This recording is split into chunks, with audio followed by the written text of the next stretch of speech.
All right, so let's look at question 26. And this is another question that involves a total. So very similar to 23, we're going to look at 26 here. And so what we do with these is we always read through the question, and then we go back and we look at it piece for piece, try to come up with our equation, solve the equation, and then verify that we did answer the question. So during the 115th session, the total number of Democrats and Republicans in the U.S. House of Representatives was 434. There were 46 more Republicans than Democrats. How many members of each party were there? So again, this one has a total, and we've got two parties that we're looking at. So we've got the Republicans and we've got the Democrats here.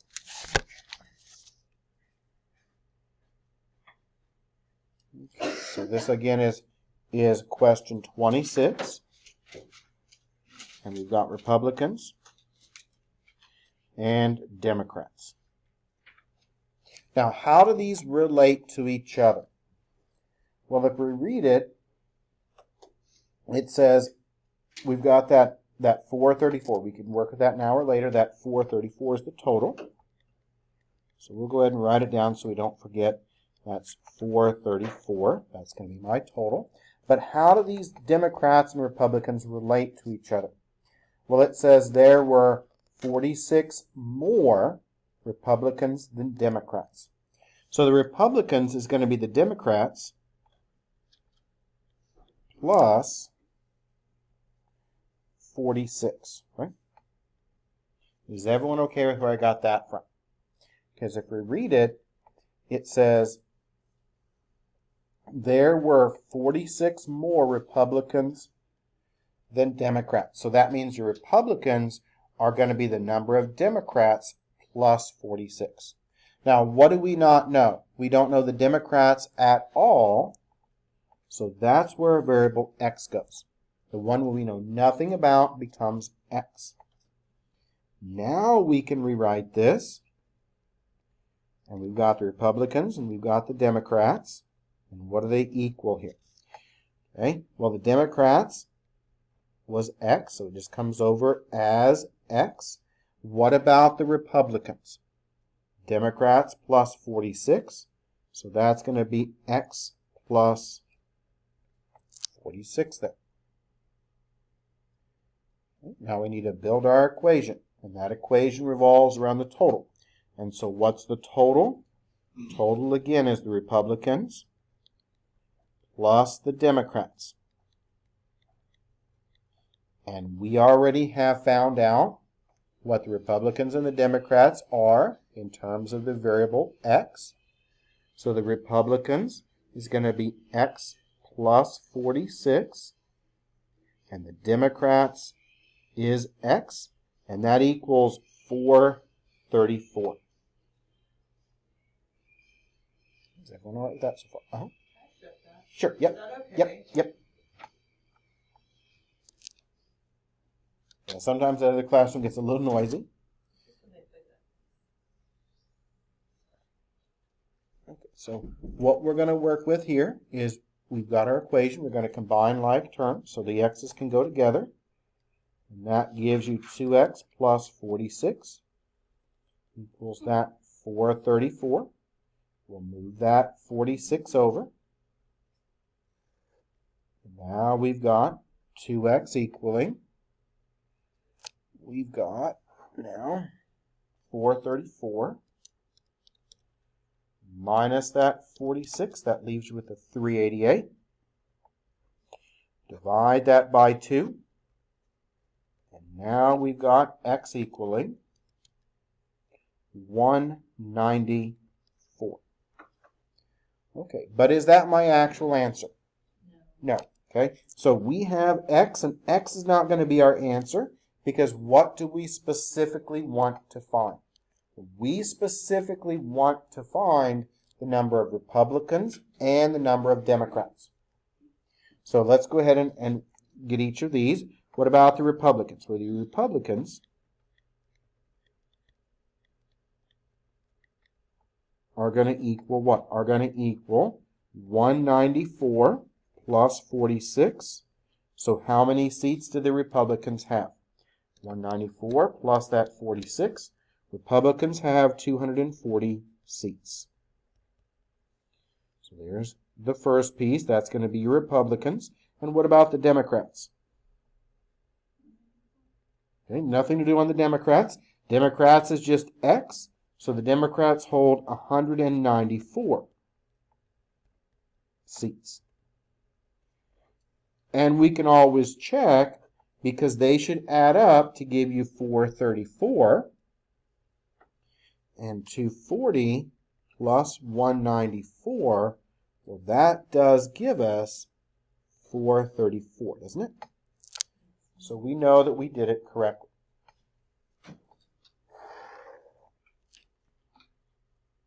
So these aren't too bad as long as you see how to set them up. And I always like to set them up in words. Then we plug the variables in. Then we build our equation. We solve it. And then we can go back and make sure we answer the question. Question says how many of each party were there? And we know that there are 240 Republicans, 194 Democrats. Let's now look at another type of these questions, 32.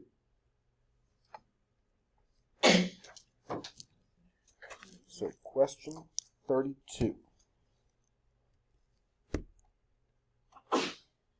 Bless you. Question 32. A 1 cup serving of pineapple juice has 9 more than 3 times as many calories as a 1 cup serving of tomato juice. Servings of the two juices contain a total of 174 calories. How many calories are in a serving of each type of juice? So the first thing we look at is what we've got. Okay, what are we looking at? Pineapple juice, tomato juice. So those are our two pieces that we're going to be using to build the equation. So we've got pineapple juice and we've got tomato juice. And we know that pineapple juice is going to have, of course, more calories than tomato juice because it's sweeter. So we've got pineapple and we've got tomato. And let's see how these relate. Okay, it says a 1 cup serving of pineapple juice has 9 more than 3 times as many calories. So 9 more would be 9 plus. And what are we going to add to that? 3 times as many calories as tomato juice. So that's going to be 3 times the tomato. So that's going to be that piece. Now, what do we not know? Do we know anything at all about the tomato juice? Nope. So tomato juice is going to now be our what? Rx, and we can rewrite this now as the pineapple. And what's the pineapple going to be? 9 plus 3x, because tomato juice, we called that x. And what about the tomato juice? Well, we know nothing about it, so that's our x there. Is everyone kind of okay with how I set that up?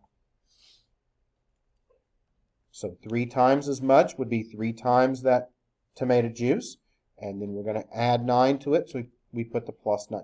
You could write that as 3x plus 9. It's the same thing, but order doesn't matter with addition, so you could switch them around. So we've got that component. Now, what are we looking for? We're looking for a total. And the total of the two juices put together has 173 calories. So that's going to be 173 here. And I always like to write it out so we see how everything flows together. So the total is going to be the pineapple plus the tomato. And now we simply fill it in. And so we know the pineapple was 9 plus 3x, and the tomato was x, and that equals now your 173. Now we can finish it. These are going to add together. Those can combine. And that's 4x plus 9 equals 173. We'll move our 9 over. And now we've got 4x equals what? 164, I believe. Yep, 164. We'll divide by the 4. And that gives us now, for our value of x, 41. We need to make sure we answer the question. We need to know how many calories are in each one. What about the pineapple? Well, the pineapple calories would be 9 plus 3 times that 41, because that 41 is your x there. And 3 times your 41, that's 123. Add 9 to that, we get 132 calories. So a serving of pineapple juice has 132 calories. And what about the tomato juice?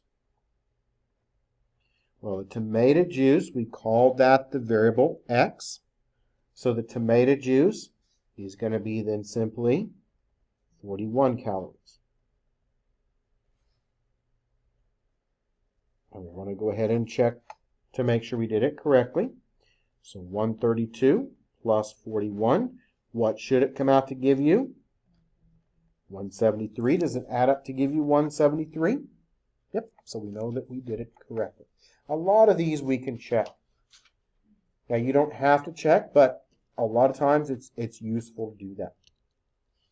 When you work out applications, make sure they make sense. If I would have got a serving of tomato juice to be 410 calories, let's say I got off and I made a mistake somewhere. If I said a serving of tomato juice is 410 calories, that really doesn't make sense. Okay, because that's a lot of calories for a little serving of tomato juice. So we're talking like a little cup. That'd be a lot of calories. So we know it doesn't make sense. 41, however, does make sense. And just by common sense, we know that pineapple juice should have a lot more calories because it's a lot sweeter than that tomato juice. So make sure there's more calories in the pineapple juice, which there are, and make sure these kind of make sense. So they do make sense because that's kind of what you would expect. You're talking about a little tiny cup of the tomato juice. So that was 32. Let's look at question 38.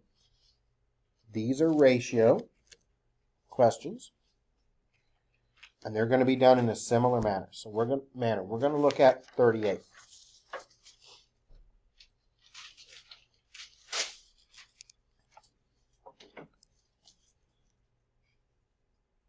And these involve a ratio.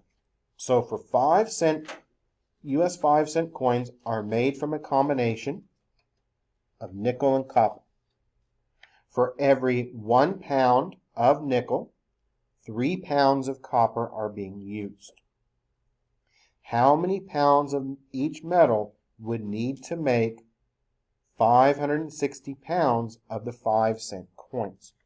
So what we have to do is we have to mix these two metals together so we get the right ratio to make these coins.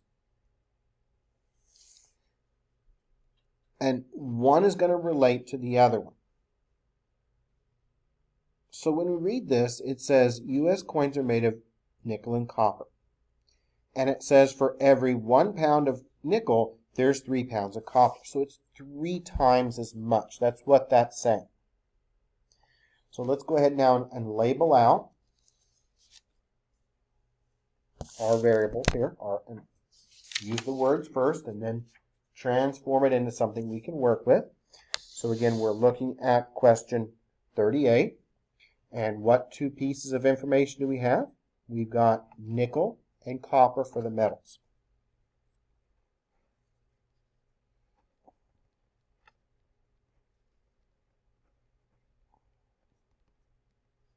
So how does the nickel and the copper relate to each other? Well, it says for every 1 pound of nickel,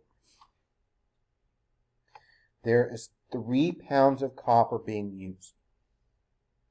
So what that's saying is every 1 pound of nickel, 3 pounds of copper. So there's 3 times as much copper. So your copper is going to be 3 times the nickel.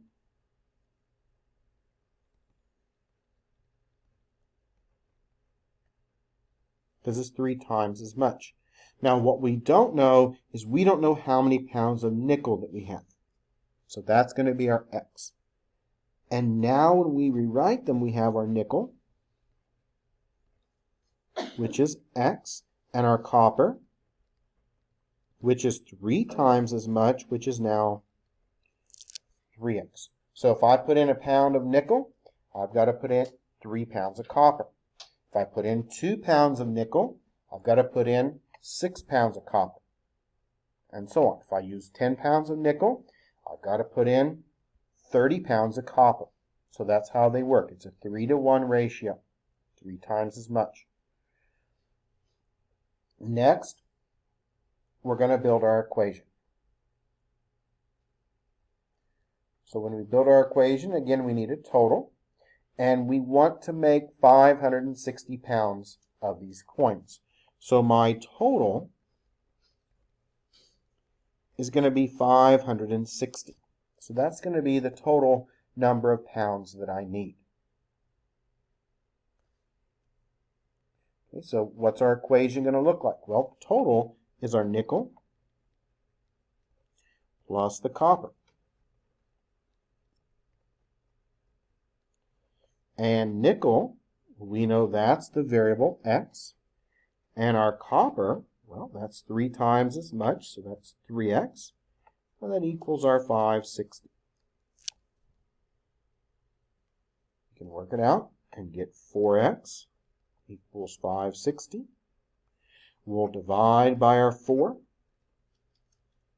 And that leaves me now with X equaling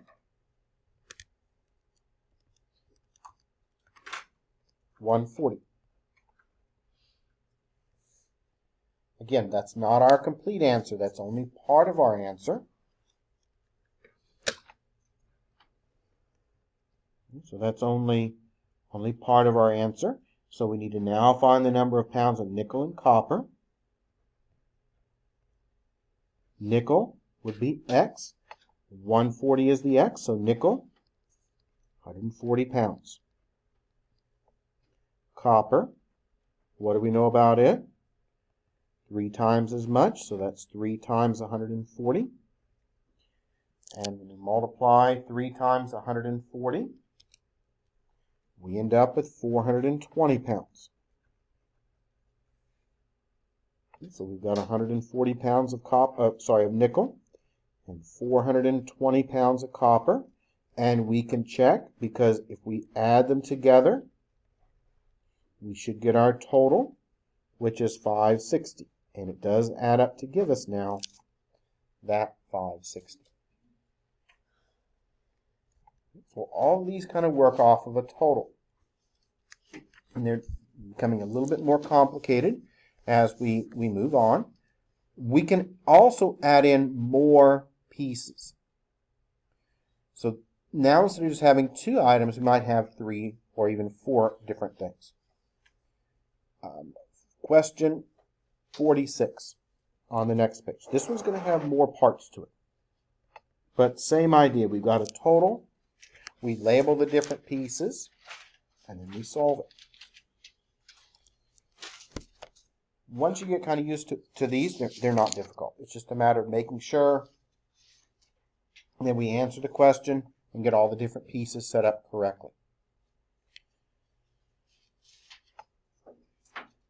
So 46. Norway earned 39 medals at the 2018 Winter Olympics. The number of gold medals earned was the same as the number of silver. And the number of bronze medals earned was 3 fewer than the number of silver medals. How many of each kind of medals did Norway earn? So instead of just having 2 different things, now we're going to have 3 of them. So we've got 3 different types of medals that we can earn. So we can have a bronze, silver, or gold.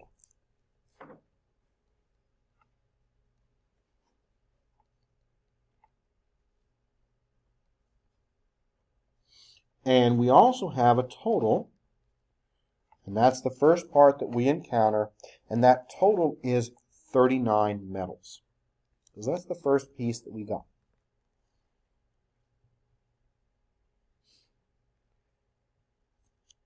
Now let's go through and try to figure out how to label these. It says the number of gold medals earned was the same as the number of silver medals.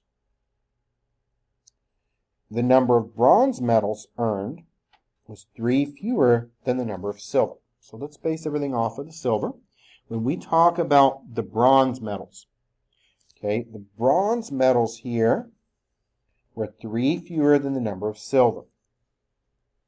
So the bronze medals is going to be silver minus 3. And what do we know about the silver and the gold? It says they're the same. Okay, so let's base everything on the silver. So gold is going to equal the silver. And what we don't know is we don't know the number of silver medals. So we're going to go ahead and use the X there to represent the number of silver medals. That way everything has the silver in it, and we can get the variable X in all of our different parts. So the bronze is the silver minus 3. So that's X minus 3. Silver is X, and gold is also what? X. So now we've got our 3 different metals that we could earn, all labeled out, and now we know that they have to add up to give you what? 39. Is it kind of making sense how we're setting these up? It's just got more pieces than the last one. What we want is we want one of these to be X. One of them is going to be the unknown, and we build everything else off of that. So I called the silver part X because the bronze, we knew the bronze was a silver minus 3. So that means we're going to call that silver X eventually. So I said, okay, the silver was X. And what do we know about the gold and the silver metals? The number's going to be the same. So they equal each other. So that equals the silver. That way everything could be transformed into X's. And now we know our total is 39, and that total is the bronze plus the silver plus the gold. And we've got everything labeled in terms of the variable X. So the bronze is X minus 3. Silver is X. Gold is also X. And it equals 39. Add those together, and we get 3x minus 3 equals 39. We're going to add that 3 to each side. And so that gives you now 42. Okay, so 3x equals 42. We're going to divide by 3. And that leaves me then with 14. And that 14 is not going to be my final answer. We need to get all 3 of the metals. So let's go back and get the bronze metals. The bronze metals is going to be X minus 3. So that's going to be 14 minus 3, which is 11 metals.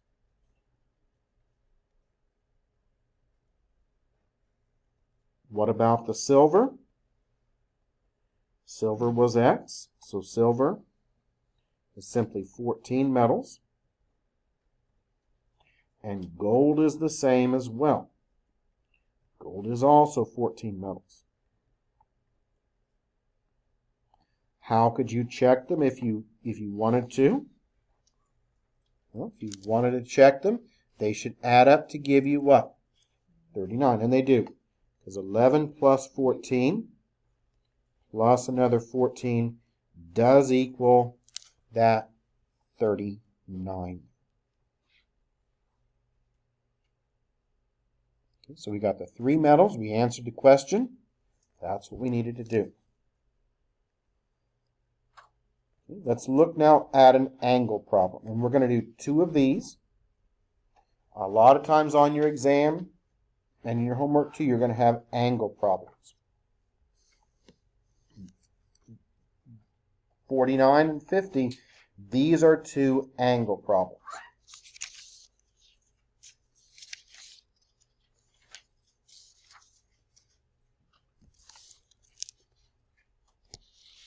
And when we talk about triangles, okay, triangles are going to add up to be 180 degrees.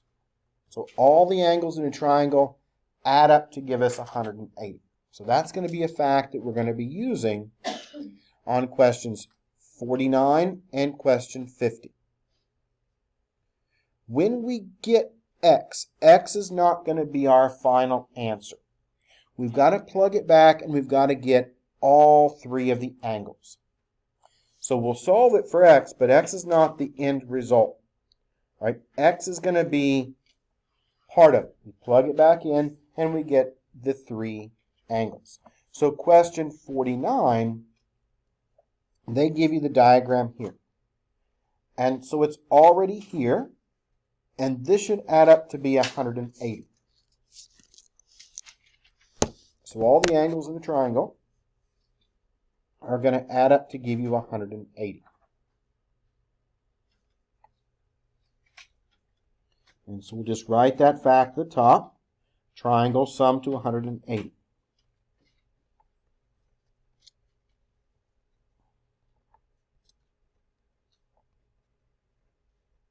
And so triangles are going to sum to 180 degrees.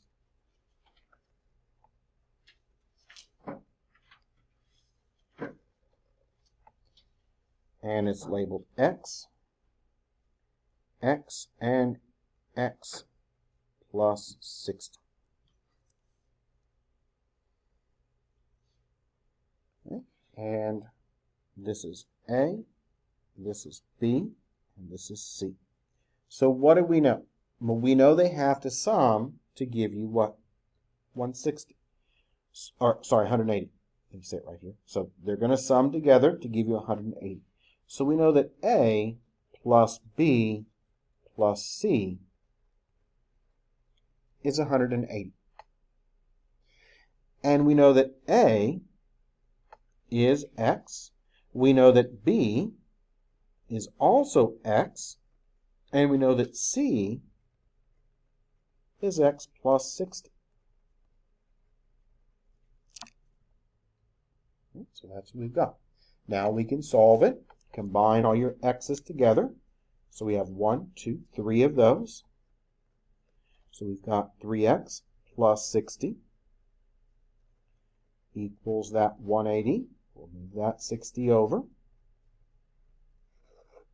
And so 3x now equals, it looks like, 120. Okay, and I'll slow down a bit so we can get caught up here. But you see what I'm doing. They're going to all add together to give you what? 180. This one, they already told you the different pieces. The next one, we're going to have to figure out what they are. So this one, they're already labeled. And we just built our equation and we solved it. So now we divide that by our 3. And that should be what x equals now 40, doesn't it? Okay, that's not our answer though. We've got A, B, and C. Now, A and B, what do we know about A and B? They're x, right? And we know x was 40, So A is 40 degrees and B is also 40 degrees. What about angle C? Well, that's x plus 60. So that's going to be 40 plus 60, which is then 100 degrees. And we know that we did it correctly because they add up to give us 180 degrees total.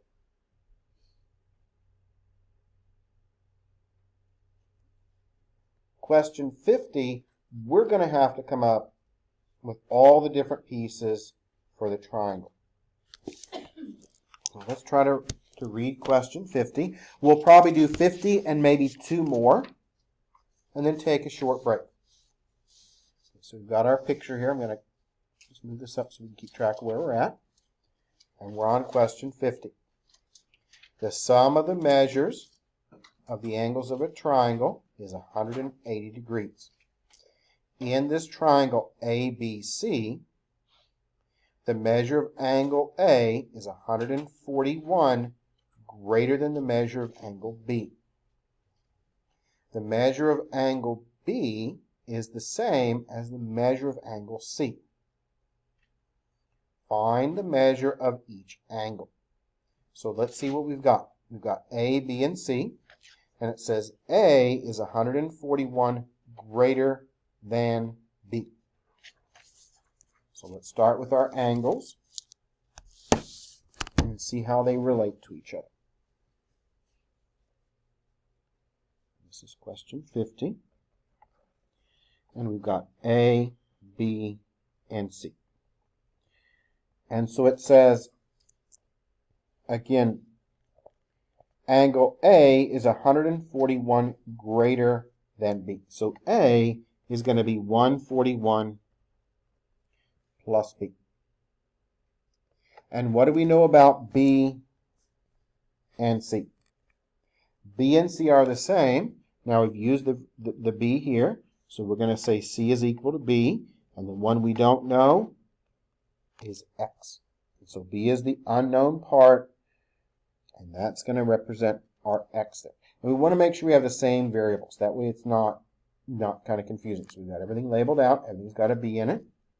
Transform that now into A equals 141 plus X, B equals X, and C also equals X, right? And we know they add together to give you a total of 180.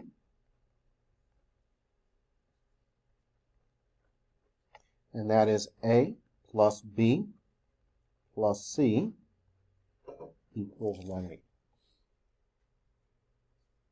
Kind of okay with how we set that up? A is 141 plus X. B is X, and C is X. They add together to give you 180.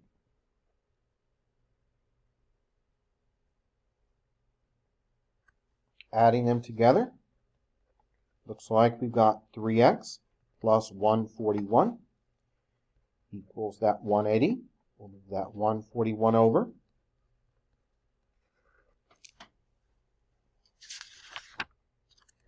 So that 141 is going to be moved over. And let's see what we've got here. We've got 180. Minus that 141, I think that's 39. Yep, should come out to be 39 degrees, or sorry, 39. And that equals 3x. Divide by our 3. And now we've gotten this part to come out to be 13. And that is not our answer. What's A going to be? A is going to be 141 plus 13. And so that's going to be, what, 154. So 141 plus 13. That comes out to be 154 degrees there. B is X, which is 13 degrees. And C is also 13 degrees thick.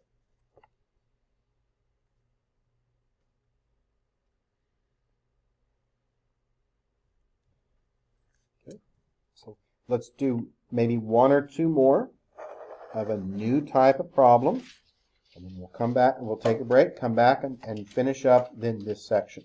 We're spending a lot of time in this section because it's very, very important that you know how to set up these basic equations. And so for the next couple of problems, we're going to talk about consecutive integers.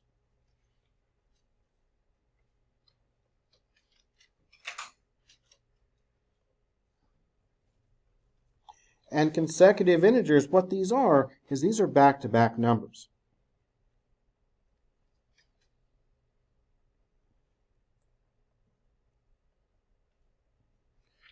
So consecutive integers, for example, would be like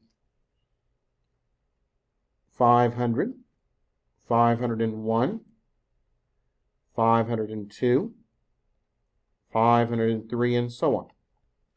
Okay, so these are back-to-back numbers. Might be checks in your checkbook, house numbers, if you're looking at addresses and they're across from each other, one apart. Okay, so consecutive integers, one apart. Maybe lockers. If you're in high school and you're a high school student, you have a locker. Remember, they're all ordered. Apartment numbers, and so on. Now, what's important here is the gap is 1.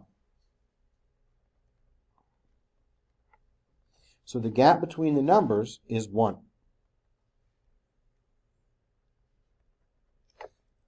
And here's how we set them up. So we're looking at consecutive numbers. We always call the first number x. Then the second number we add 1 more, so that's x plus 1.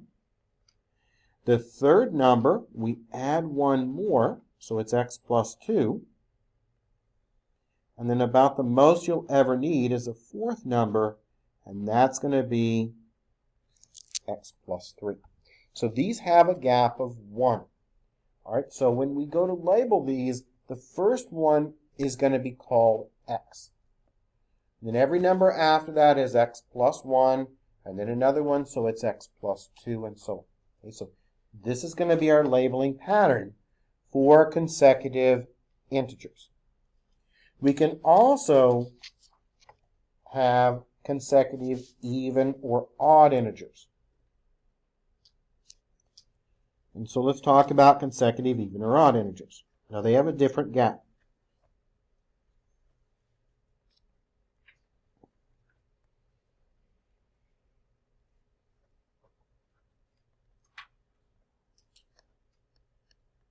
So when we talk about consecutive even or odd integers, these would be things like, for example, 8, 10, 12, 14, 16, and so on. Those are even. Odd would be things like 7, 9, 11, 13, 15, and 17. And notice they don't have a gap of 1 anymore. These have a gap of 2. So the gap is 2.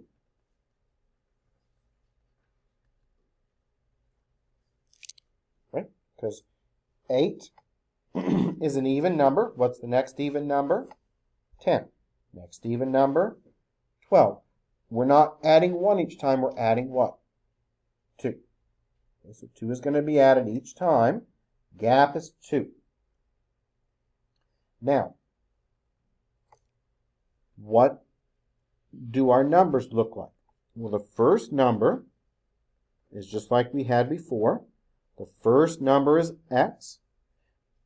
But the second number, we're not adding 1. We're going to be adding 2 every time. So the second one is x plus 2. X plus 4. And finally, x plus 6. That's the most you're ever going to need.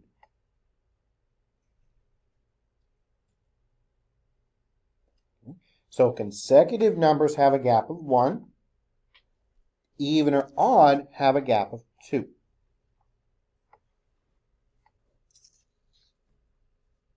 So let's try to solve out 2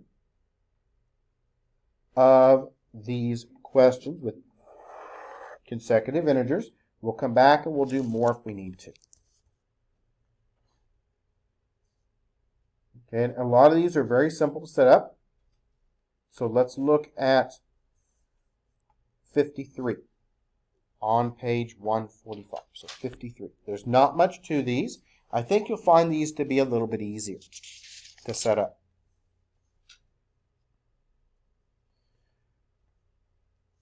So 53 says 2 pages that are back to back in this text have a sum that is 203. What are the page numbers? So these are back-to-back numbers. So these are going to be consecutive integers, right? So if I look at these like if I was on page 144, the next page would be 145. So we're adding 1. So how many pages do we have to work with? 2. 2 back-to-back pages. So these are just consecutive integers.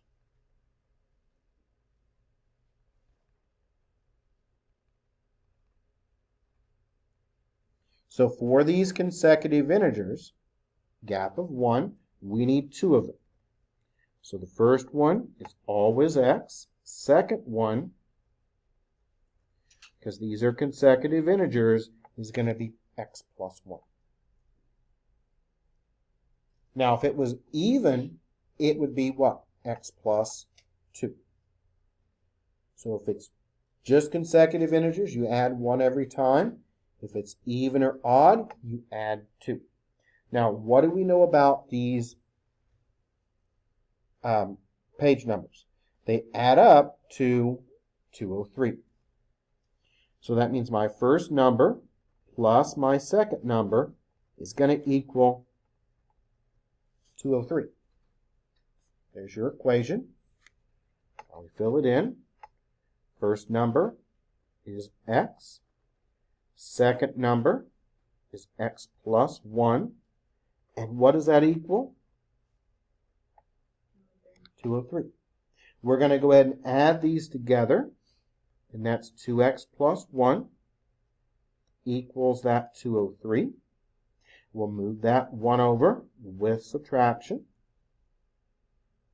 And now we've got 2x equals 202. We'll divide by our 2 everywhere. And that leaves me now with x equaling 101, right? We need to find both numbers. And so what are they going to be? 101. And what's the next number? 102. So we need to make sure we write out both of them. So you would need 101 and 102. And they add together to give you 203. So we know that we did it correctly. One more, and we'll take a short break. 55.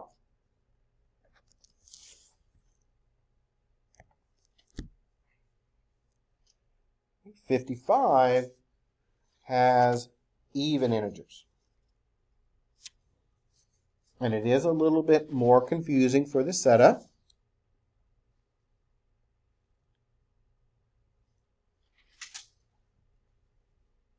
But we're going to set it up the same way. Now, instead of a gap of 1, it's going to have a gap of 2. So we need to find 2 consecutive even integers, a gap of 2, such that the lesser added to 3 times the greater gives a sum of 46. So let's talk about our numbers first that we need. We need 2 of them. So the first one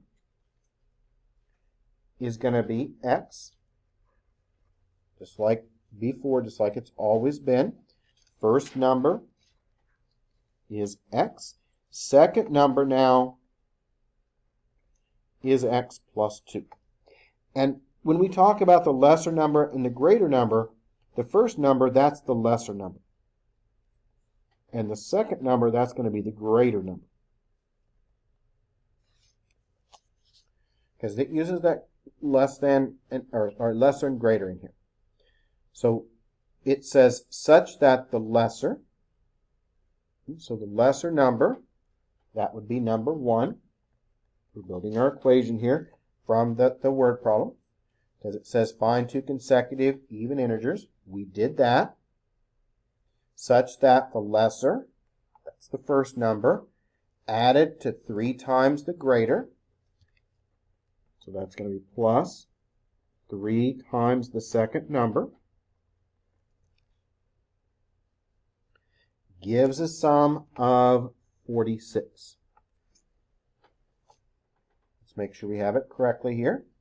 Find 2 consecutive even integers. We did that. Such that the sum of the lesser, that's that piece, added to 3 times the greater, that's that piece, gives a sum of 46. Now we fill them in. First number is x. Use parentheses. Second number is x plus 2. And that equals our 46. Now we can just quickly solve this out. So distribute your 3 through. And that gives you x plus 3x plus 6 equals 46. Combining, that's 4x plus 6 equals 46. Move the 6 over. 4x equals now 40. We'll divide by our 4. And we now have x equals what? X equals now 10. Okay? And we need to make sure we get both numbers. So the first number was x. So the first number is going to be 10. The second number, what's it going to be? 10, and we have to add 2. So that makes it 12. So what are my numbers? 10 and what? 12. So let's now go ahead and take another short break, and we will meet back here at, how about 10:35? So let's meet back here at 10:35, and then we'll finish up this section.